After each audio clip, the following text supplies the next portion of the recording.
My fiancé chose to spend our anniversary at a family crisis with his ex, leaving me alone in a restaurant while I was having a miscarriage. So I packed my life into 6 boxes and made sure everyone from his grandmother to his boss knew exactly why the wedding was off. I'm Clara, 28, and up until a month ago, I was planning a life with David, 30. We've been together for 4 years, engaged for 8 months, with a wedding date set for next spring. David has an ex, Isabel, from his early 20s. They dated for 2 years, and he always described it as a fiery, passionate, but ultimately destructive relationship that ended badly. Or so he said. They reconnected as friends about a year into our relationship, which I was uneasy about, but David assured me it was strictly platonic. We're just different people now, he'd say. She's part of my past, but you're my future.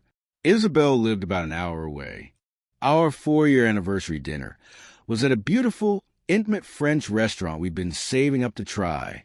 David had made the reservation months in advance. I was excited, but I'd also been feeling unwell all week, cramping, fatigue. I brushed it off as stress from wedding planning. We'd been trying for a baby for about 6 months, but no luck yet. That evening, I was getting ready when the cramps intensified sharply. I went to the bathroom and discovered I was bleeding. Heavily. My heart dropped into my stomach. I called out to David, my voice trembling. He came to the bathroom door, looking annoyed because we were going to be late. I think I'm losing the baby, I whispered. I hadn't even told him I suspected I was pregnant. I'd been waiting for our anniversary dinner to share the news after taking a test that morning. It was positive. His face changed from annoyance to something I can only describe as panicked avoidance. Are you sure? Maybe it's just a bad period, he said, not moving to comfort me. We should go to the hospital. I said, tears starting. We need to cancel the reservation. He ran a hand through his hair. Let me make a call first. He disappeared into the living room. I sat on the cold tile, shaking, feeling a profound sense of loss and terror. I heard his voice, low and urgent. After a few minutes, he came back. His phone was in his hand. Clara, listen. Isabel is in a total crisis. Her brother was in a motorcycle accident. It's serious. He's in the ICU. She's hysterical. She has no one else there. She's begging me to come. I stared at him, the words not computing. What? David, I'm bleeding. I might be having a miscarriage. Our baby. I know, and it's awful, he said, not meeting my eyes. But you can get yourself to the hospital, right? You can call your mom or your sister. Isabel's brother might die. She's alone. This is a real emergency. Ours, we don't even know for sure what's happening. It might be nothing. It's not nothing.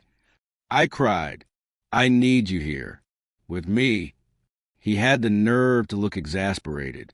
Clara, be reasonable. This is life and death. A possible miscarriage versus an actual traumatic accident. She needs me more right now. Those words, she needs me more, echoed in the sterile bathroom. He was already pulling on his jacket. I'll have my phone on. Call me from the hospital. I'll come as soon as I can. He gave me a quick, absent peck on the forehead and was out the door. I sat there for I don't know how long, until another wave of pain brought me back. I called my older sister, Rachel. My voice was so shaky she could barely understand me, but she said, I'm on my way. Call an ambulance. I did. At the hospital, it was confirmed. I was having a miscarriage. I was alone, grieving a life I'd only just begun to imagine, while my fiancé was holding his ex-girlfriend's hand in another hospital. Rachel stayed with me through the scans, the grim-faced doctor, the devastating finality of it. She tried calling David repeatedly. He sent one text 3 hours after he'd left. In surgery waiting room. Can't talk. How are things? Rachel texted back. Clara had a miscarriage. She's devastated. Where are you? No reply. David finally slunk into my hospital room around 2 a.m. I was exhausted, empty and numb. He looked rumpled and tragic, like he'd been in his own personal war. God, Clara, I'm so sorry, he began, reaching for my hand. I pulled it away. How's Isabel's brother? I asked, my voice flat. Stable for now. It was touch and go. She was a wreck. I couldn't leave her. You left me. It was different, he insisted, that defensive note creeping in. You were in a hospital, getting care. She was alone, facing her worst nightmare. You have Rachel. She had no one. She had you, I said.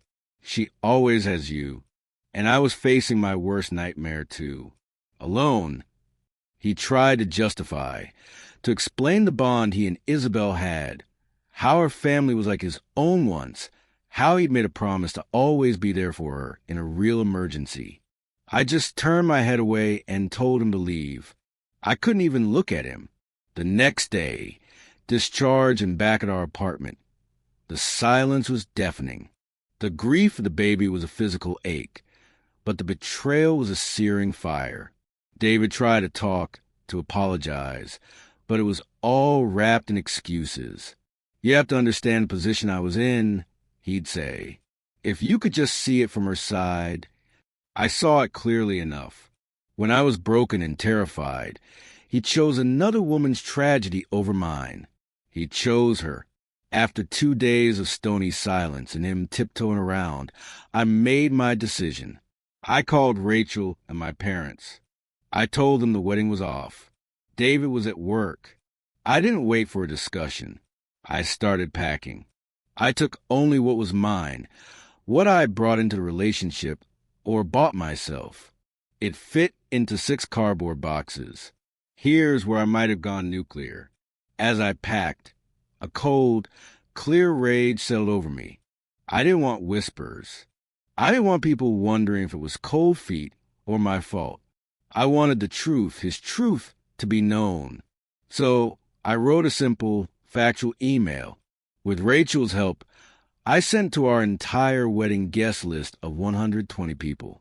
I sent a version to his parents, his siblings, and even, after a moment of particularly sharp anger, to his direct manager and a few of his close work colleagues. The message was stark. Please be advised that the marriage of Clara Evans and David Miller, planned for May 15th, has been canceled. The decision follows David's choice to leave Clara during a medical emergency to provide support to a former girlfriend, thereby ending the engagement. I posted a single, unambiguous sentence on my social media.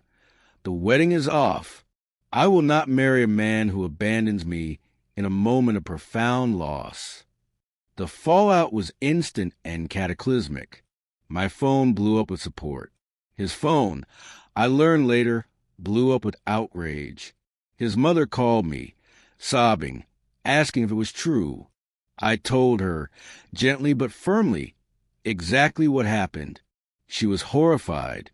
His father called David a spineless fool and told him not to come home until he grew a spine.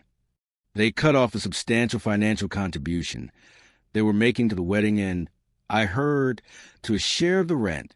David erupted. He came home to find me sealing the last box. "What have you done?" he screamed. "You told my boss? Are you insane? You're trying to ruin my life." "You ruined it when you walked out that door," I said, my voice eerily calm. "I'm just making sure the cause of the explosion is properly identified. It was an impossible situation. You're being a vindictive bitch." "And you're a coward," I said.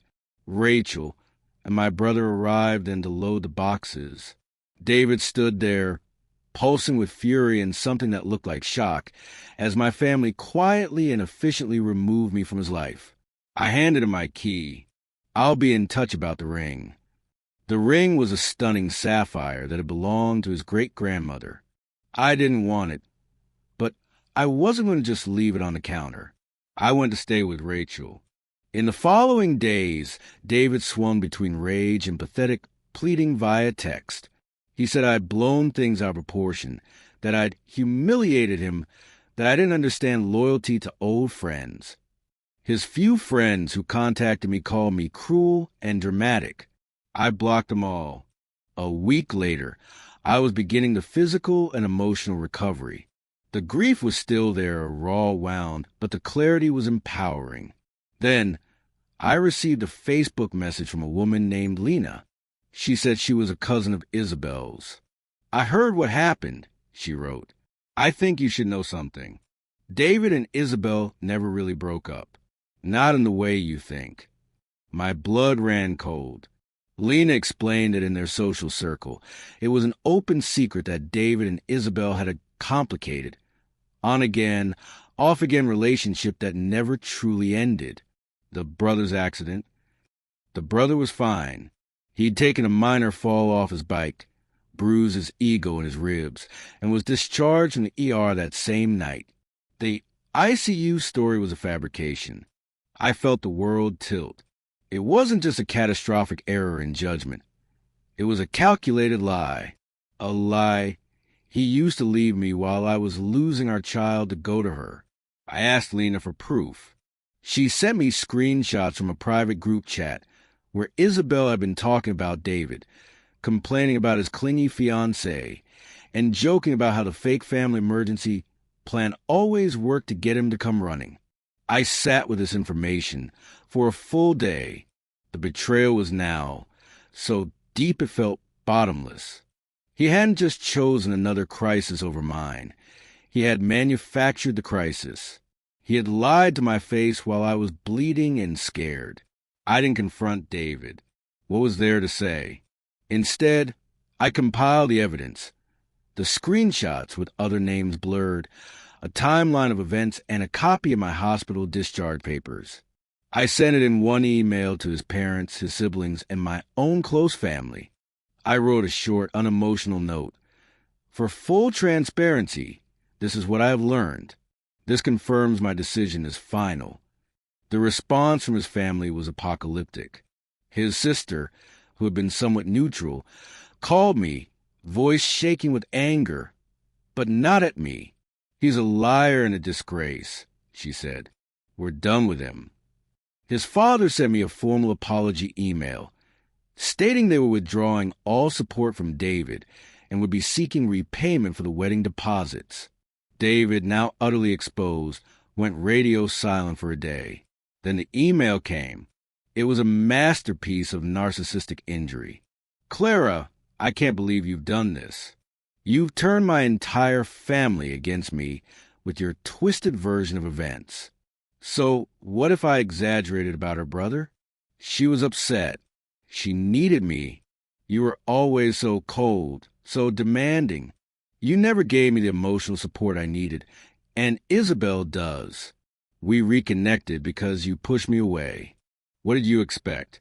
And now you ruined my reputation, my relationship with my family, everything. I hope you're happy. You destroyed my life over a misunderstanding." I read it, deleted it, and felt nothing but a final, closing click. The last hook was dislodged. There was no love, no hate, just the quiet certainty of a bullet dodged. I arranged to meet his mother at a quiet cafe. I brought the sapphire ring in its velvet box. She looked older, tired. She tried to push the box back. "Please keep it. Sell it. After what he did, you deserve more than this. It belongs to your family," I said gently. "Not to me, and certainly not to him anymore." She took it, tears in her eyes, and hugged me goodbye. In the 3 months since, I have rebuilt. Therapy helped me process the dual loss of the pregnancy and of the future I'd envisioned. I focused on my career, rekindled old friendships, and even started painting again, something I'd let slide. I took a solo trip to the mountains, hiking among silent, ancient trees, and felt peace for the first time in years. As for David, The rumors trickle in. He lost his apartment. His job let him go, citing cultural fit issues. He's apparently living in a spare room at Isabel's place. Their relationship now exposed to the harsh light of day and, from all accounts, crumbling under the weight of its own toxicity and the resentment of his ruined life. His family remains estranged. I drive by that French restaurant sometimes. I don't feel a pang. I feel free. The story ends not with dramatic showdown, but with quiet resilience. I walked through fire alone and came out the other side stronger, with my dignity intact and my truth spoken. He made his choice in that bathroom doorway, and I made mine in the aftermath, to never let a man make me feel like an option again. My life is now my own, and it is finally peaceful.